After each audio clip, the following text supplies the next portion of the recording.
My father stole my inheritance and spent it on his new wife. When I confronted him, he smirked. It was mine first anyway. Furious, I took him to court. On the day of the hearing, he showed up laughing. No judge would ever rule against a loving father. Minutes later, the judge read the verdict, and his face went pale. Growing up in Chicago, it was just me and my dad, Richard. My mom passed away when I was 10, and since then, we've been a team. Or so I thought. When I was 15, Dad met Lisa. She was charming at first, but as time went on, things changed. Lisa had 2 kids from a previous marriage, and suddenly, our small apartment felt crowded. I often felt like an outsider in my own home. My maternal grandparents were my safe haven. They lived in a modest house in the suburbs and always welcomed me with open arms. Weekends at their place were filled with baking, gardening, and stories about my mom. They were my connection to her, and I cherished every moment. During my junior year of high school, tragedy struck. Both grandparents passed away in a car accident. I was devastated. They were my anchors, and suddenly, they were gone. A few weeks after the funeral, their attorney reached out. They had left me a substantial inheritance, including their house and a savings account meant for my college education. At 17, I wasn't legally able to manage these assets, so my father became the trustee. I remember sitting in the attorney's office, feeling numb. Dad assured me, "I'll handle everything until you're of age. Don't worry about a thing." Trusting him, I nodded. After all, he was my dad. Months passed and life moved on. I graduated high school and enrolled in a local community college to stay close to home. Occasionally, I'd ask Dad about the inheritance, but he'd brush it off with, "It's all tied up in legal stuff. Focus on your studies." One evening, I overheard a heated conversation between Dad and Lisa. They were discussing renovations to the house, granite countertops, hardwood floors, a new entertainment system. Lisa was ecstatic about a planned trip to Europe. Something didn't sit right. Our financial situation had always been stable but modest. Where was this sudden influx of money coming from? I decided to dig deeper. Accessing the mail before Dad could, I found bank statements addressed to me. My heart sank as I read them.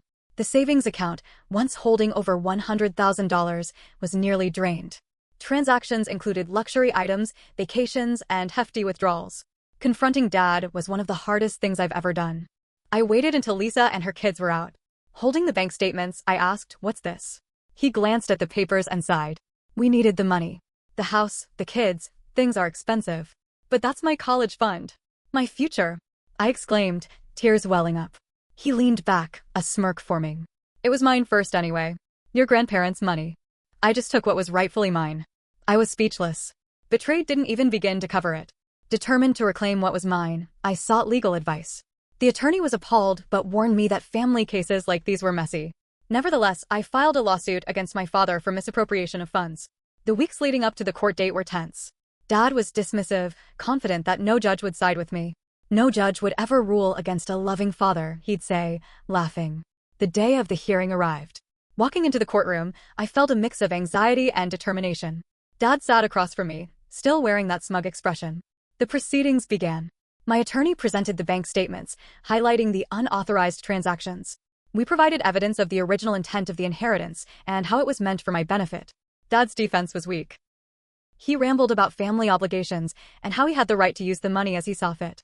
But the evidence was damning. After what felt like an eternity, the judge spoke. Based on the evidence presented, I rule in favor of the plaintiff. The defendant is ordered to repay the misappropriated funds and relinquish any claim to the inherited property. Dad's face went pale. The smirk was gone, replaced by shock. While the victory was bittersweet, it was a step towards justice. Rebuilding my life and trust would take time, but I was ready to move forward, leaving betrayal behind. The courtroom verdict should have felt like a win.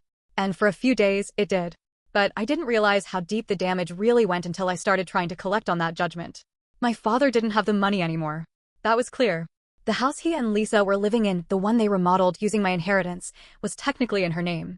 He had transferred ownership a year before I even filed the lawsuit. The bank accounts were nearly empty.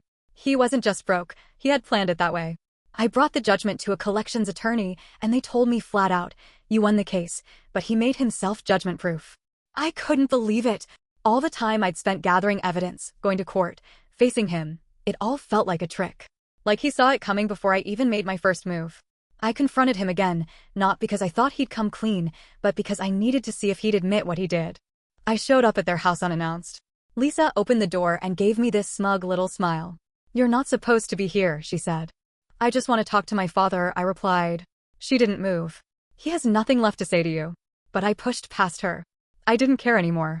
He was sitting in the living room, watching TV like none of this had happened. I stood in front of the screen until he looked up at me. You transferred everything to her, I said. You knew this was coming. He didn't deny it. Just nodded like it was the most normal thing in the world. I had to protect what's mine. It wasn't yours. It was my future. You're young, he said, shrugging. You'll bounce back. I couldn't believe the coldness in his voice. Like I was just some stranger suing him for money instead of his own child. I left that night shaking. It wasn't just about the money anymore. It was about what he turned into. Or maybe what he'd been all along and I'd just never seen it. Over the next few weeks, things got worse.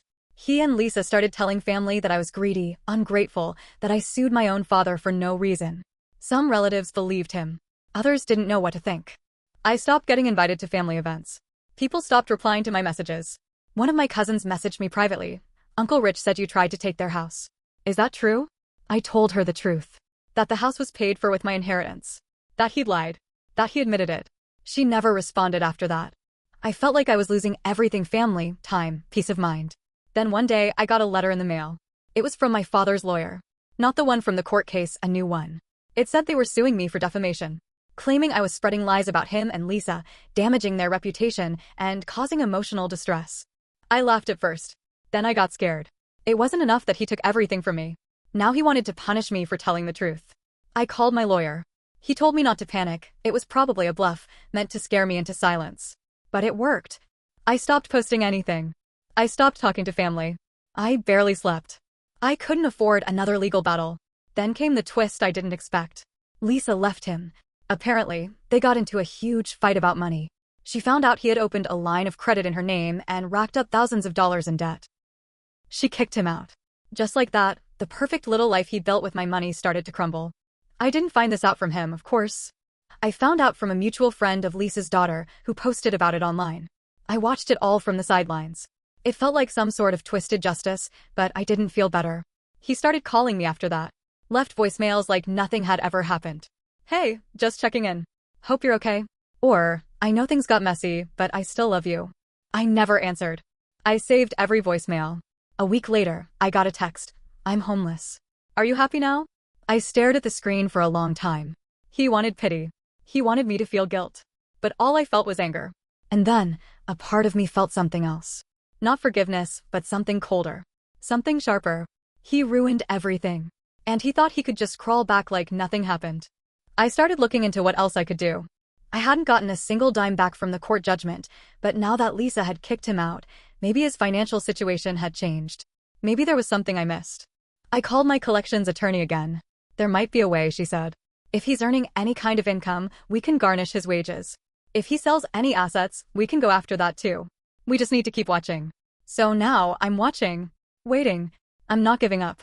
I didn't get justice in the way I expected. But I'm not done. He may have taken everything, but I'm still here. I'm still fighting. And the next time he tries to crawl out from the hole he dug for himself, I'll be waiting. A few weeks after Lisa kicked him out, I got a call from a number I didn't recognize. I almost didn't answer, but something in me said to pick up. Is this my name? The voice asked. Yes. Who's this? This is Detective Harris with the Financial Crimes Division. We're investigating a case involving your father, Richard. My blood ran cold. What did he do now? We believe he may have committed fraud involving forged signatures and false loan applications under someone else's identity. Your name came up and we'd like to ask you a few questions. My hands were shaking. He used my name? We're not certain yet, but there are documents tied to you that were submitted to several lenders. Have you applied for any home equity lines of credit recently? No, I said, trying to steady my voice. Absolutely not. The detective thanked me and said they'd be in touch if they needed anything further. I sat on my couch for a long time after that, just staring at the wall. I couldn't believe what I'd heard, but at the same time, it made sense. This wasn't just about greed anymore. It was about desperation. He was spiraling, and now he was trying to drag me down with him. I requested my credit report the same day. There it was. 2 credit lines in my name that I never opened.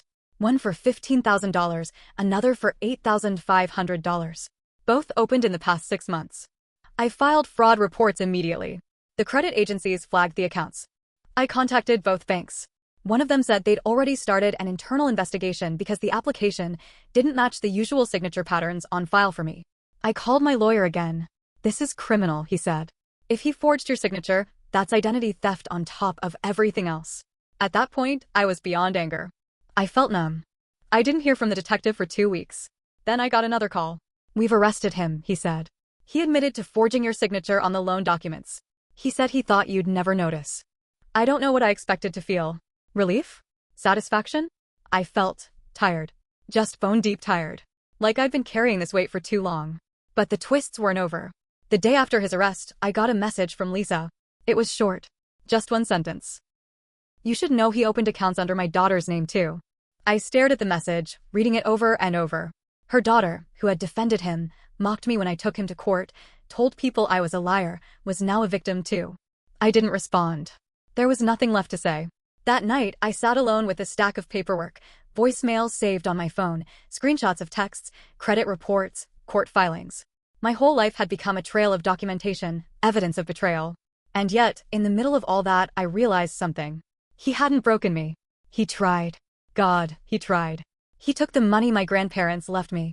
He ruined my name. He turned family against me. But I was still standing. And the system, flawed as it is, had started to catch up to him. A week later, I got a notice from the court. There was going to be a new hearing, this time for criminal charges. Fraud. Identity theft. Forgery. I wasn't required to testify, but I wanted to be there. I needed to see it for myself. The man who used to be my father. The man who taught me to ride a bike, who held my hand when my mom died, who sat next to me at my high school graduation. I needed to see how far he'd fallen. And maybe, just maybe, he needed to see what I'd become without him. The courthouse hallway was cold. Not temperature-wise, just hollow. Sterile. Like it had seen too many stories like mine and stopped caring. I was sitting outside the courtroom, waiting for the criminal hearing to start. I wasn't required to testify, but the prosecution had asked me to attend in case they needed clarification on the forged documents. When they brought him in, handcuffed, head down, something in me twisted. My father, once a man I idolized, looked like a shadow. Unshaven. Tired. A blue jumpsuit. The same man who used to wake me up early on Saturdays to make pancakes, now shackled in front of strangers. I didn't expect what came next. As he sat down across the courtroom, he looked up. Saw me. His eyes didn't widen. They didn't flicker. He just looked empty. Like he'd run out of faces to wear. They went through the charges quickly. Fraud. Forgery. Identity theft. Misappropriation. The evidence was overwhelming and he knew it. Then the judge said something I'll never forget. "We've received a motion from the defendant to address the court directly." I sat up straighter. The room went silent as they uncuffed one of his hands so he could hold the paper in front of him. He stood up, cleared his throat. "I know I'm guilty," he said. "I'm not here to deny that. I'm here to explain why I did it." The judge nodded for him to continue. He looked around. Then he looked right at me. "I didn't know how to be a father," he started. "When her mother died, I thought I had to carry everything. And I did, for a while. Then the money came. Her grandparents' money. And it was like a door opened. A way out of the pressure. A chance to make things easier. Lisa wanted things. Her kids wanted things. I told myself I deserved a break. That my daughter would understand one day." He paused, then added, "But I lied to her. I betrayed her. I didn't just take her money, I stole her trust. Her name. I ruined my own name in the process." He looked down at the paper, but then stopped reading. "I didn't lose a daughter because of a courtroom. I lost her because I stopped acting like her father." The courtroom was silent. No one moved. No one spoke. Even the bailiff shifted uncomfortably. And still, I felt nothing. Not forgiveness. Not hatred. Just this cold space inside me where his voice used to live. After court, outside in the parking lot, he caught up with me. The guard gave him a few seconds. "I meant what I said in there," he told me. I didn't respond. "I don't expect you to ever forgive me." I wouldn't. But I needed to say it. I finally looked at him. "I used to think you made one bad choice," I said. "Now I know it wasn't one. It was hundreds. Every time you could have stopped, you didn't."